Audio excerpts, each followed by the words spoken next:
నీవు గుర్తుంచుకునేది. ఈ భక్తుడికి అయితే అవే కాదు, వాటిని బట్టే కాదు. ఈ భక్తుడు ఇక్కడ ఆరాధన చేసే భక్తుడు కీర్తనాకారుడు, గర్భవాసినైనది నీవే నాకు ప్రాప్యపడవైన ఉంటివి. మరో రీతిగా చెప్పాలంటే కీర్తన గ్రంథంలోనే గర్భఫలం యెహోవా ఇచ్చు బహుమానం. కాబట్టి ఆ గర్భఫలం అనేది కూడా, ఆ గర్భంలో పిండముగా నన్ను వేసిన వాడు కూడా నీవే. మరో చోట ఉందేమో. కాబట్టి గర్భంలో పిండముగా రూపించినది నీవే. గొడ్రాళ్ళు అనేవాళ్ళు ఉండకపోదురు. ఐవీఎఫ్ అంటే తెలుసా మీ అందరికని? ఐవీఎఫ్ అంటే స్త్రీలు కృత్రిమ పద్ధతిలో గర్భం ధరిస్తారు. అంటే భార్య భర్తలు పిల్లలు పుట్టరు. యూవీఐ కూడా ఉంది అనుకుంటా, ఇంకో పద్ధతి, దాంట్లోని పద్ధతులు ఉంటాయి అనుకోండి. కాబట్టి ఆ పద్ధతిలో అవన్నీ నేను చెప్పను అనుకోండి, మీ అందరికీ తెలుసు. అండము పిండముగా బయటే, గర్భంలో కాకుండా పిండముగా టెస్ట్ ట్యూబ్లో పిండమును తయారు చేస్తారు. పిండముగా అక్కడ ఫలదీకరణ చేస్తారు.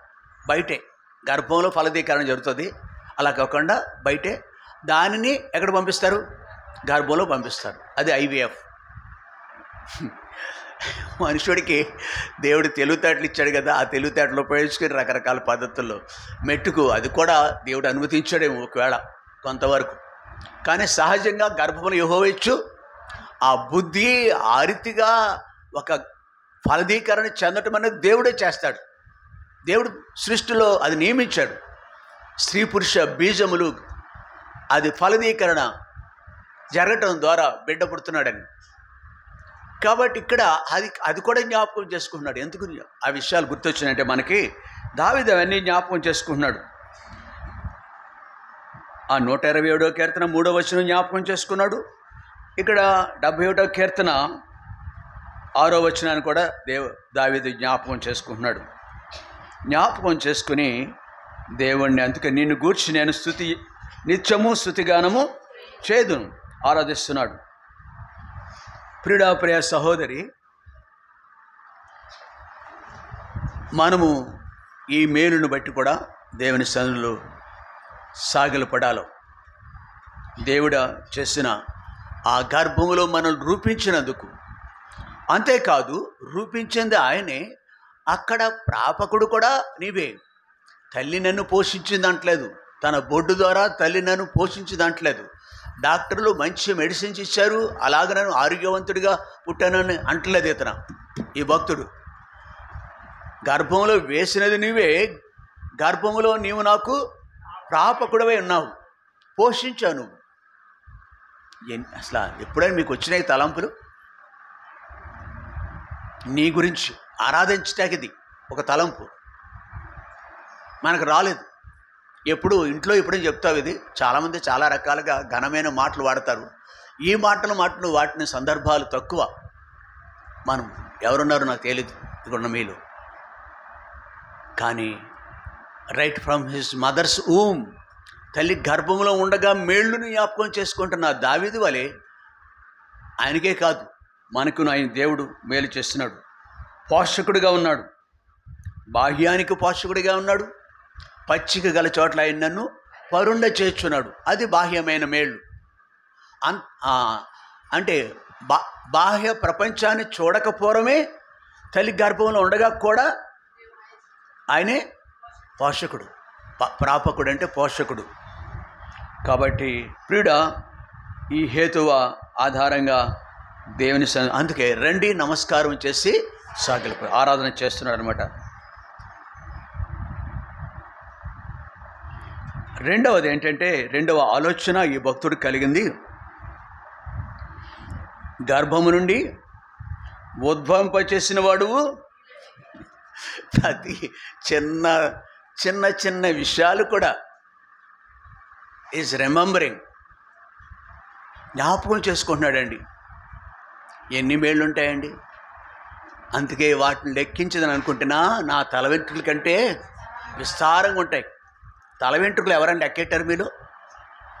మీ అమ్మగారు తల స్నానం చేస్తాడు, నీ పేరు చూసి ఉంటుంది. ఈ అమ్మాయి పేరు ఏం పేరు? నీ పేరేం పేరువే? సంజన. తల వెంట్రుకలు వాళ్ళ అమ్మ లెక్క పెట్టింది ఏదో అడగాలి ఇప్పుడు నేను. బోలసారి పేరు చూసి ఉంటుంది, తల నెమిరి ఉంటుంది. నోబడీ హ్యాస్ కౌంటెడ్, ఎవరు లెక్క పెట్టలేదు. తల వెంట్రుకలు లెక్క పెడతాకే నీకు సాధ్యపడదు, నీ జ్ఞానం చాలదు. ఒకవేళ మనుషుడు తల గొరిగించేసి అవన్నీ బుట్టలో వేసుకుని లెక్క పెడతాడేమోలే, ఒకవేళ ప్రయత్నం చేస్తాడేమో. ఒకవేళ అలా అయ్యానే లెక్క పెట్టొచ్చేమో, కానీ దేవుని మేళ్ళు ఇన్యూమరబుల్, లెక్కింప సాధ్యము, లెక్కింప సాధ్యం కాదు, లెక్కింప సాధ్యం కాదు.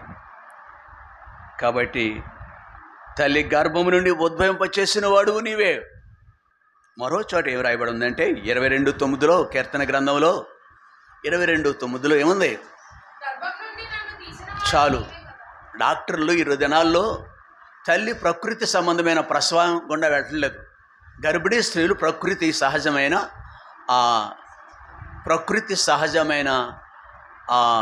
వాళ్ళు పిల్లల్ని కనట్లేదు.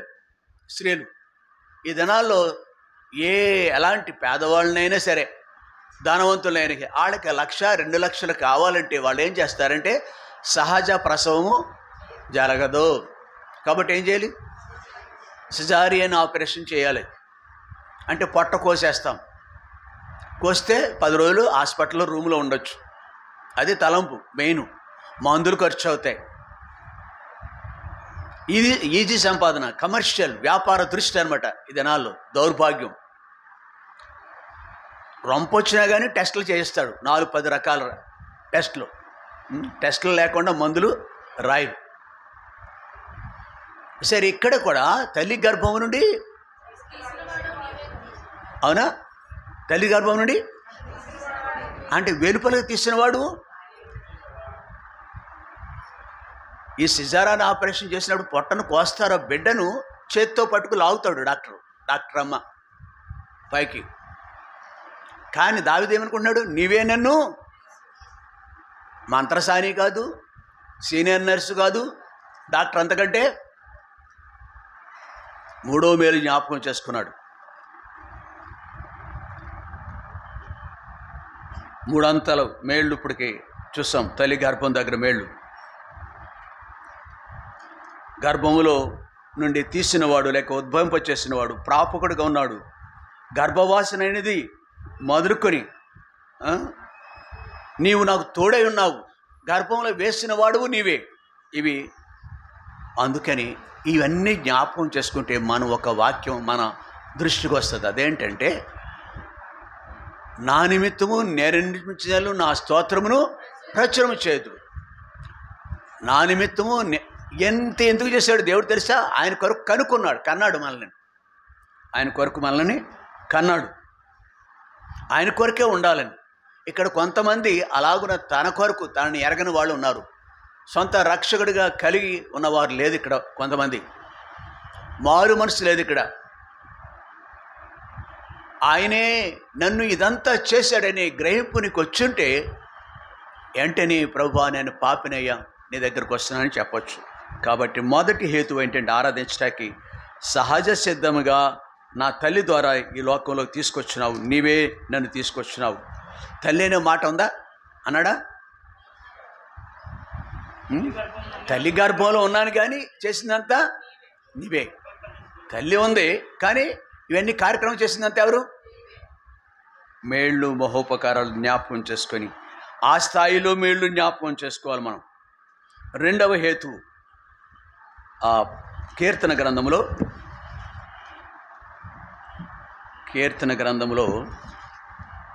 51వ అధ్యాయం 5వ వచనం.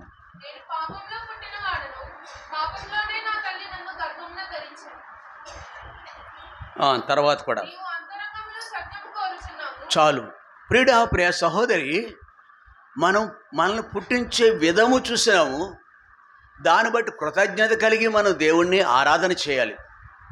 కానీ ఆరాధన చేయటానికి దేవుడు కోరుకున్న ఒక మార్గంలో ఒక మార్గాన్ని దేవుడు కోరుకుంటున్నాడు. అదేంటంటే అంతరంగమందు ఎవడున్నాడు? ఇక్కడ కూర్చున్న వారిలో ఎవరున్నారు? అంతరంగంలో సత్యం ఉన్నవాళ్ళు ఎవరు? ఈ భక్తుని ప్రకారం 5వ వచనం ప్రకారం ఎవరిలోనూ సత్యము లేదు. నీవు నేను కూడా పాపములోనే నా తల్లి నన్ను, ఈ మాట చెప్పి తీరాలి. పుట్టుక దగ్గర మేళ్ళు జ్ఞాపకం చేసుకుని ఆరాధన చేస్తున్నారు. తీరా ఆరాధన చేయాలంటే ఇది అడ్డొచ్చింది. అంతరంగంలో సత్యము నాలో లేదు. పాపములోని నా తల్లి నన్ను గర్భము ధరించింది. పాపంలోనే పుట్టినవాడు. ఇట్లాంటి వాడు పాపి పరిశుద్ధుని ఎలాగ ఆరాధన చేస్తాడు? గనుక దేవుడు ఆయన గొప్ప ఆశ్చర్యకార్యము చేస్తున్నాడు. నిజానికి మన యొక్క పుట్టుక లేఖనం ప్రకారము ప్రసంగం గ్రంథము 7వ అధ్యాయము 9వ వచనంలో 7వ అధ్యాయము 29వ వచనంలో దేవుడు మనల్ని యథార్థవంతులుగా పుట్టించారు. కానీ చదువు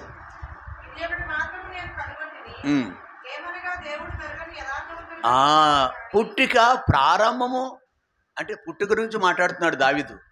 కానీ యాక్చువల్ పుట్టిక అంటే ఆది యందు మనుషులు పుట్టించినప్పుడు వాళ్ళు ఎలా పుట్టించాడు? దేవుడు యథార్థం, నీతి, సత్యము కలిగిన వ్యక్తులుగా పుట్టించాడు. అది జ్ఞాపకం చేసుకుంటున్నాడు ప్రసంగి, దైవజనుడు. మరోసారి చదువు. దేవుడు నరులను యథార్థవంతులుగా పుట్టించాను, కానీ వాళ్ళు వివిధమైన వాడనొచ్చా మనం అసలు పెద్ద ఆయన్ని ఆదాము హవ్వలు వాళ్ళు వివిధమైన తంత్రములు డిఎన్ఏ ద్వారా అమ్మా బాబులు బుద్ధులు స్వభావాలు లేకపోతే అవి చాలా వరకు పిల్లలకు వస్తాయి. డిఎన్ఏ బట్టి వాళ్ళ పిల్లలు అని చెప్తాం. అయితే మన డిఎన్ఏ చూస్తే ఆదాము యొక్క పాపము కనిపిస్తుంది. మనలో ఆదాము యొక్క పాపం కనిపిస్తుంది, ఆదాము హవ్వల యొక్క పాపం కనిపిస్తుంది. కాబట్టి ఒక మార్గం కావాలి. ఇప్పుడు తిరిగి ఆయన ఆరాధించాలి. అంతరంగమందు సత్యము కావాలంటే దేవుడు ఒక మార్గాన్ని చూపించినాడు. పాపులను రక్షించిన క్రీస్తు యేసు లోకమునకు వచ్చిన వాక్యము నమ్మదగినది, పూర్ణాంగీకారానికి యోగ్యమైనది. తిమోతి రాసిన పత్రికలు మనం చూస్తాం కదా. అయితే కాలం సంపూర్ణమైనప్పుడు దేవుడు తన ప్రియకుమారుని లోకానికి నిన్ను నన్ను పాపము నుండి విడుదల చేయాలని ఆయన పంపించడం జరిగింది. యథార్థవంతులుగా సత్యము కలిగిన వారిగానే మనం పుట్టాము. మన ప్రారంభం మంచిది, కానీ మనుషుడు తంత్రగొట్టోడైపోయాడు, దౌర్భాగ్యుడైపోయినాడు. దేవునికి ఆయాస్కరమైన బ్రతుకు కలిగి ఉన్నాడు. కనుక దేవుడు ప్రజలను నాశనానికి అప్పగించడానికి ఇష్టపడలేదు. ఆయన ప్రేమిస్తున్నాడు, ఎంతో ప్రేమించాడు దేవుడు మనల్ని, లోకమును. ఆ ప్రేమకు గుర్తుగా ఆయన ప్రియకుమారుడైన అద్వితీయ కుమారుడైన యేసుక్రీస్తును లోకానికి పంపించినాడు. ఆయన మన కొరకు చేసిన కార్యము ఎనలేనిది, అనంతమైనది. యెషయా గ్రంథంలో ఆయన నీ కొరకు మన కొరకు ఏం చేస్తున్నాడు? తిరిగి ఆయన్ను ఆరాధించడానికి వీలుగా ఆయన మన కొరకు ఏమి చేశాడో ఇక్కడ మనకు అర్థమవుతుంది. లేఖనం ద్వారా స్పష్టీకరణ. ముందే ఆయన ఇట్లాంటి ఆలోచన కలిగి ఉన్నాడు.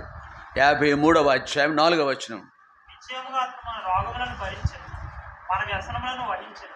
ఆయనను మొత్తబడిన వానిగాను దేవుని వలన బాధింపబడిన వానిగాను శ్రమనందిన వానిగాను మన మధ్య.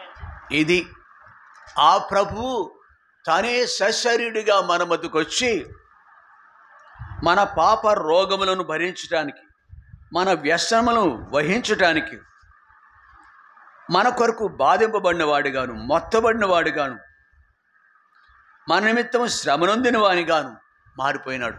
ఎన్నో అనుభవాలు. ఆయన శ్రమనొందినాడు, బాధింపబడ్డాడు, మొత్తబడినాడు, మన రోగములను భరించినాడు, మన వ్యసనములను. ఏ మాటలు చెప్పొద్దా మనం? తద్వారా ఆయన చేసిన బలియాగం ఉంది. 5వ వచనంలో కూడా ఇక్కడే ఉంది. మన అతిక్రమలను బట్టి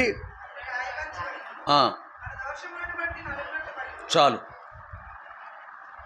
చిన్న మాట అంటే పోవయ్యా అంటాం. ఎలా అంటాడు ముందు, తర్వాత రెండో మాట కూడా వస్తుంది. కొంచెం ఏమన్నా అక్కడ నిలబడితే మనం ఎంత బిరుసో తెలుసా, తల బిరుసు అంటాం దాన్ని. సహించే గుణం ఉండదు వాళ్ళకి, దేవుని ఎరగని వాళ్ళకి కదా. దేవుని ఎరిగిన వాళ్ళకి ఉంటుందా? వాళ్ళకంటే ఎక్కువ ఉంటుంది, కొంచెం ఎక్కువ ఉంటుంది. అక్కడి నుంచి వచ్చింది మన పుట్టుక. ఎక్కడిదే? ఏ గోతుల నుంచి తీయబడ్డాం? ఏ చెక్క నుంచి చెక్కబడ్డాం మనం? కోటింగ్ ఉంటుంది, షుగర్ కోటింగ్. ఏం కోటింగ్? Sugar coating. మనకి షుగర్ కోటింగ్ ఉంది. బిళ్ళలు మింగాలంటే షుగర్ కోటింగ్ వేస్తారంట, చేదుగా ఉండకుండా. రక్షింపబడ్డం అనే కోటింగ్ ఉంటుంది మనకి పైన, కానీ లోపల. అందుకే మనం అంత తొందరగా లోబడనేరని ప్రజలని పేరు పెట్టేస్తాం. నేను చెప్తే కొంచెం బాధ ఉంటుంది కదా మీకు. ఎక్కడ లోబడం మనం? చిన్న విషయాల దగ్గర, చాపను మడత పెట్టే దగ్గరే, బోధ గోడకి ఫ్యాన్లకని వద్దులేండి. కాబట్టి ఆయన చేసిన శ్రమలో మనము కొంచెము కూడా ఇవి జ్ఞాపకం చేసుకోవాలి.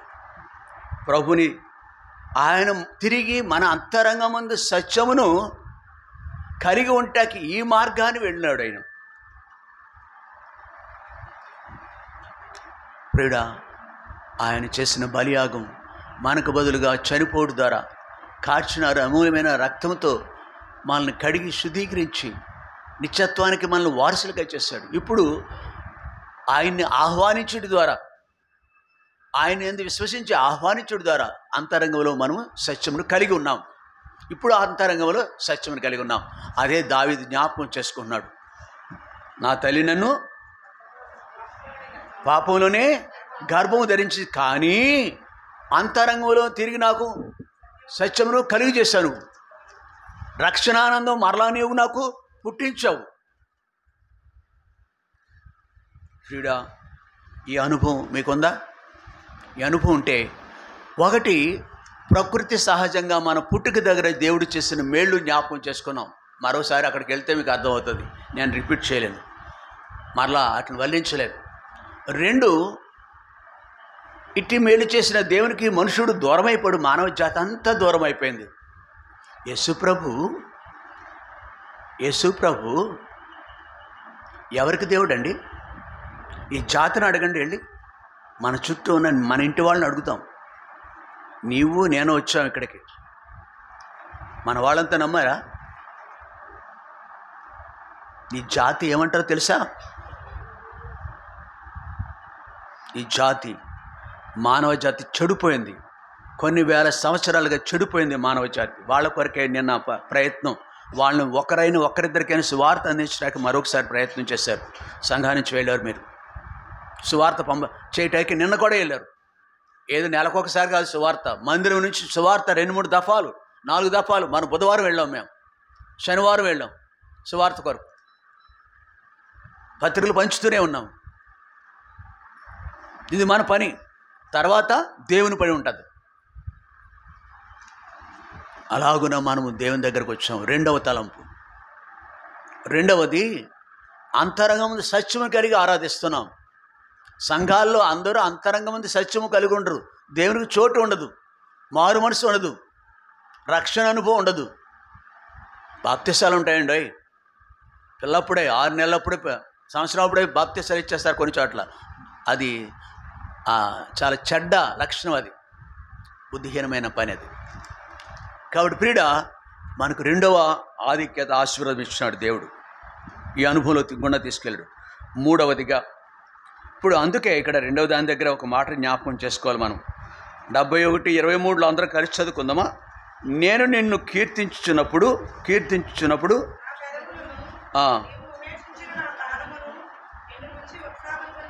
చాలు. నా పెదవులను నీవు విమోచించిన నా ప్రాణమును నిన్ను గూర్చి ఉత్సాహధ్వని. విమోచింపబడిన అనుభవం, రెడీమిడ్. వి వర్ రెడీమ్డ్ ఫ్రమ్ ద పాపం నుండి విడుదల పొందాం. విడుదల పొందిన అనుభవం కావాలి. పుట్టిన అనుభవం ఉంది, క్రీస్తునందు పుట్టిన అనుభవం కావాలి. పుట్టిన అనుభవం వేరు, క్రీస్తునందు పుట్టిన అనుభవం వేరు. అందుకే ఇక్కడ 23వ వచనం ద్వారా 23వ వచనం ద్వారా దేవుడు భక్తుడు కీర్తనాకారుడు ఆరాధిస్తున్నాడు. ఇది రెండవది. మూడవదిగా 71 5వ వచనం,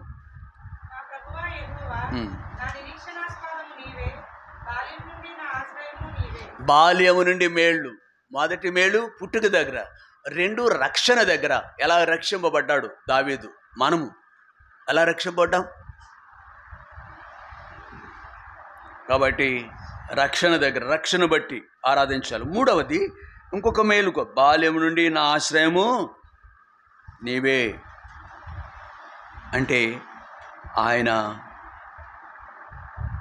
దావీదు విషయంలో ఇక్కడ కూడా అతడు గొర్రెలు కాసేటప్పుడు దేవుడు తోడే ఉన్నాడు. గొర్రెల కాపరిని, ఆ గొర్రెలు పాడి గొర్రెలను వెంబడించడం మాన్పించి ఇశ్రాయేలుకు రాజుగా చేశాడు. అప్పుడు ఇది రాజుగా చేయబడక పూర్వము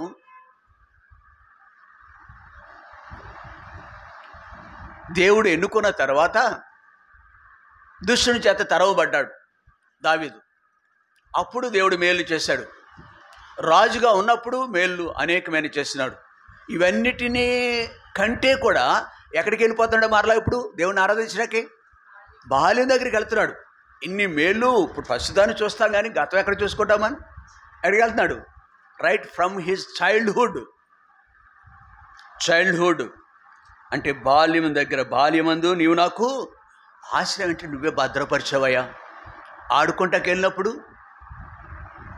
కొంతమంది ఆడుకుంటాకి వెళ్ళి అక్కడ కార్లు పార్క్ చేసి ఉంటాయి, ఇక్కడ పక్కన బయట. అవి లాక్ చేయరు, కార్లు లాక్ అయిపోతాయి, లాక్ చేస్తారు. అది లాక్ అయి ఉండవు. 4-5 సంవత్సరాల పిల్లలు ఆడుకుంటూ రే దీంట్లో కార్లోకి వెళ్ళి ఆడుకుందాం మనం. ఏమాట?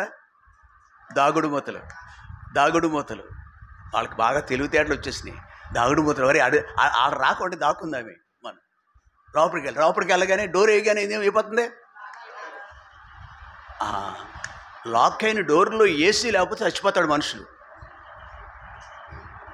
ఏసీ ఉంటాడు కదా బతుకుతాడు. ఏసీ ఆన్ చేసి ఉండదు కదా, ఇంజిన్ ఆన్ చేసి ఉండదు. 2-3 పిల్లలు అలా చనిపోయిన వాళ్ళు. బహుశా మేలు ఎప్పుడైనా గుర్తొచ్చినాయి మనకి? బాల్యమందు నీవు నాకు ఆశ్రయం అండి. అక్కడ ఉన్నా నిద్రపోతున్నాను. ప్రాఫి కూడా అంటుంది, బాల్యమందు నా ఆశ్రయము. ఆడుకుంటాకి వెళ్ళినప్పుడు అలా చనిపోలేదు నేను.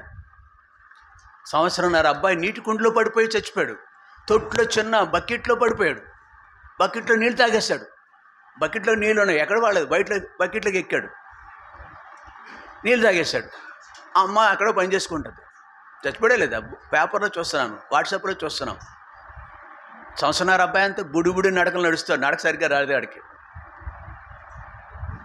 ఆ బకెట్లో చిన్న పాత్ర ఉంటుంది కదా, దాంట్లోకి ఎక్కుతాడు సరదా. ఇక్కడ ఏదో విధంగానే, కానీ పైకి వచ్చే ఏదో నీళ్లు తాగేస్తాడు. చచ్చిపోడా? మేళ్ళు, బాల్యమందు మేళ్ళు. బాల్యమందు నీవు నాకు ఆశ్రయమే ఉన్నావు. నా నిరీక్షణ నీవే, నా నిరీక్షణ ఆస్పదము నీవే అన్నాడా లేదా? ఇంతవరకు నాకు తెలియదు ప్రభా. నేను గొర్రెలు కాసుకునేవాడిని, ఒక దేశానికి రాజు అవుతాను ఎలా అనుకున్నాను? ఎంతటి నిరీక్షణగా నాకు కల్పించారు. రాజు, ప్రపంచంలో అనేక రాజుల మీద అధికారిగా ఉండే గొప్ప ఆధిక్యత మీరు నాకు ఇచ్చారు. నాకు నిరీక్షణ కలిగించారు. అంతేకాదు నా కొడుకు మరలా నా తర్వాత రాజు అవుతాడని అలాగా, అది కూడా నిరీక్షణే. దేవుడు ఎడల ఉన్న నిరీక్షణ తన కొడుకుని రాజుగా చేశాడు. ఇలాంటివేవో తన దృష్టికి వచ్చినాయి.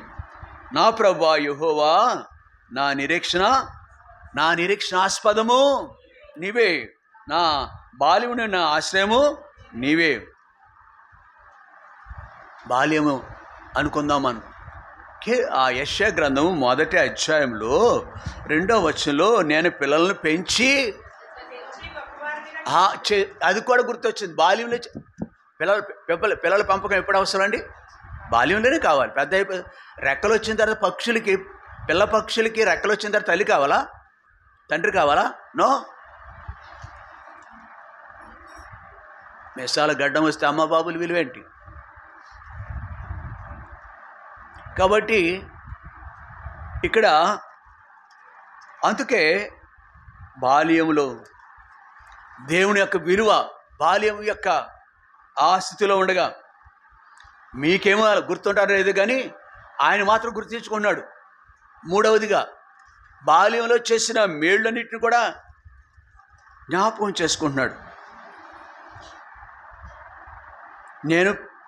ఆయనే పెంచాడు నన్ను. అమ్మ పెంచింది, బావ పెంచాడు, ఇట్స్ ఆల్ రైట్. వాళ్ళ సహకారులు అంతే. నిజమైన సహకారం ఎవరు? చాలామంది అమ్మా బాబు అని రాస్తారు. ఎక్కడ?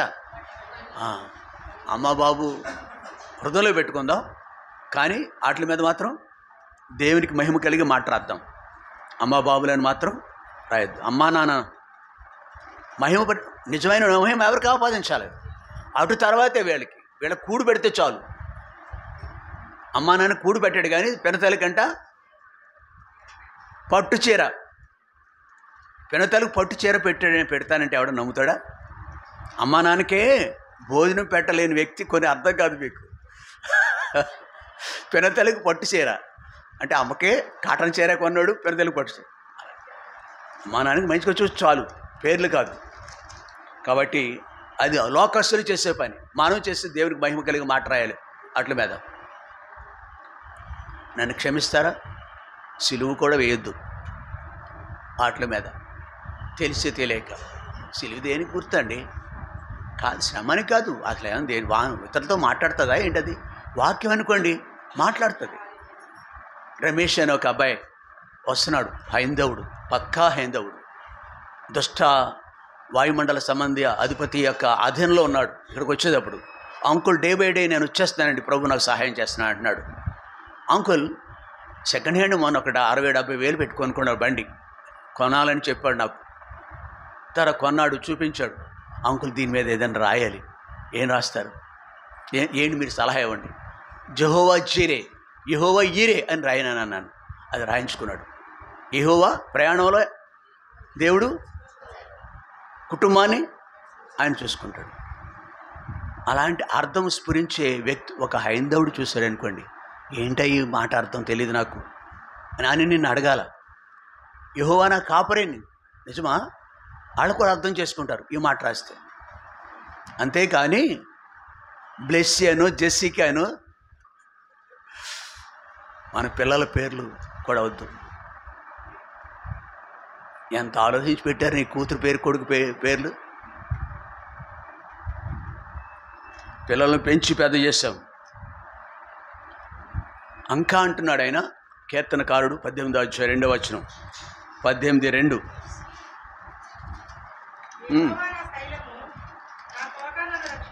ఇవన్నీ మనసులో ఉన్నాయి. రైట్ ఫ్రమ్ హిస్ చైల్డ్హుడ్, బాల్యము నుండి యెహోవా నా బలము, నేను ప్రేమించున్నాను. 2 కదా, యెహోవా నా శైలము, నా కోట, నన్ను రక్షించేవాడు, నా కేడము, నా రక్షణ శృంగము, ఉన్నత దుర్గము, నేను ఆశ్రయించుచున్నా. ఎక్కడ? రాజుగా ఉన్నప్పుడు కాదు. ఎక్కడ? ఇది మూడవది. దావీదులో ఉన్న తలంపులండి ఇవి. ఎంత శ్రేష్ఠుడో. అందుకే దావీదు దేవునికి అబ్బో హృదయానుసారు, ఈస్ బిలవ్డ్ టు మీ. మరొకతే నా సొంత మాట, అది ప్రియుడు నాకు. దావీదు నాకు ప్రియుడు. లోపాలు ఉంటాయి కానీ దేవుని పిల్లల్లో మంచి కూడా దేవుడు చూస్తాడు. లోపాన్ని క్షమిస్తాడు, మంచిని ప్రేమిస్తాడు. ఆ లోపాన్ని మరిచిపోయి ఆవలున్న దేవుని కొరకున్న మంచి మనస్సు ఉందే, అది చూస్తాడు ఒక వ్యక్తిలో. దావీదులో కూడా అదే చూస్తాడు. 18:2 మనం చూస్తాం. అందుకే దావీదుకి ఇంకొక అనుభవం కూడా ఉంది. 23వ కీర్తనలో 4వ వచనంలో, గాఢాంధకారపు లోయలో నేను సంచరించినప్పటికీ ఎందుకు ఆయన నాకు కాదు, ఇక్కడ ఆశ్రయం, నీవే నాకు ఆశ్రయము. 18:2 ఆయన నా దుర్గము, నా కోట. అబ్బో. కాబట్టి మూడవదిగా మనం ఆరాధించడానికి. చివరిగా చిన్న మాట చూసుకుని మనం ముగించేసుకుందాం.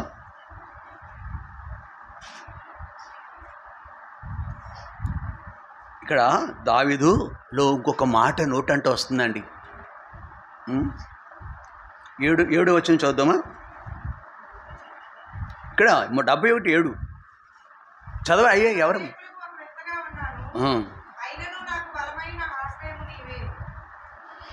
బలమై ఉన్నాడు, ఆశ్రయం నీవే. 9వ వచనం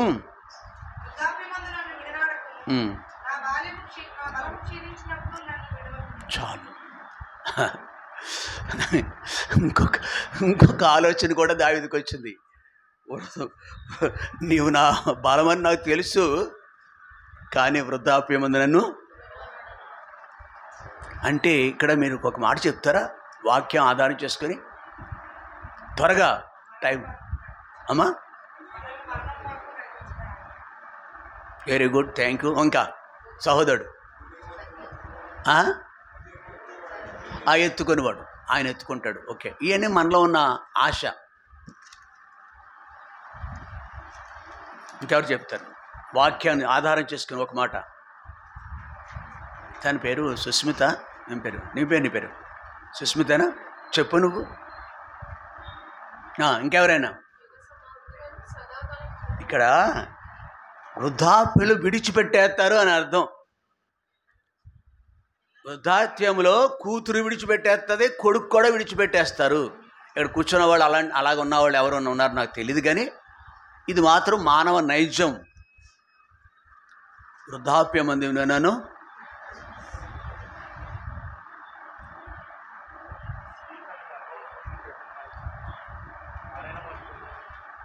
వాక్యం తెలియదులే, దావీదుకు తెలియదే. We know pretty well that our children will forget us easily. అమెరికాలో ఉంటాడండి, కూతురు అక్కడే ఉంటుంది, కాపురం చేస్తుంది, కొడుకు కూడా అక్కడే కాపురం చేస్తుంది, వాళ్ళ పిల్లలు అక్కడే ఉంటున్నారు. హాస్పిటల్ పాలైతే ఎవరు చూస్తారండి? వాళ్ళు వస్తారనుకుంటున్నారు మీరు? అమెరికా వాళ్ళు 6 నెలలు 10 నెలలు పట్టవచ్చు, లేదు వారం రోజులు 10 రోజులు పట్టవచ్చు.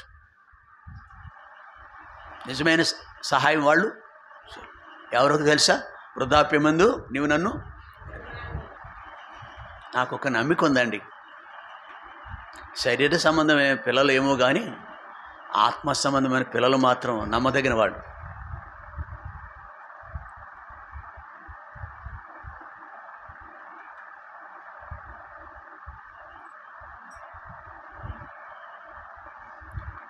శరీర సంబంధమైన బిడ్డ కంటే కూడా ఆత్మ సంబంధమైన బిడ్డ ఎక్కువ మేలు చేస్తాడు, నేను నమ్ముతాను. అలా భక్తుల పట్ల చేశారు, గతంలో భక్తులకు చేశారు, దేవునికి చేసినట్టు చేశారు. కాబట్టి అది మనం గుర్తుంచుకోవాలి. వృద్ధాప్యమందు నీవు నన్ను విడనాడుకుము, నా బలం క్షీణించినప్పుడు నన్ను. ప్రభు అంతవరకు కూడా నిజమే, ముద్దు వచ్చే వరకు ఎత్తుకునేవాడు ఆయనే. తల్లి మరిచినా కానీ ఆయన మరవడని తెలుసు, కానీ ఇక్కడ మరొకసారి ఆయన వైపు చూస్తున్న వృద్ధాప్యంలో కూడా నీవే నాకు ఉన్నావు నాకు చాలు. 4 విషయాలు, వీటిని ఆధారం చేసుకుని ఆరాధించేద్దాం. ఆరాధనలోకి వెళదాం, కళ్ళు మూసుకుందాం.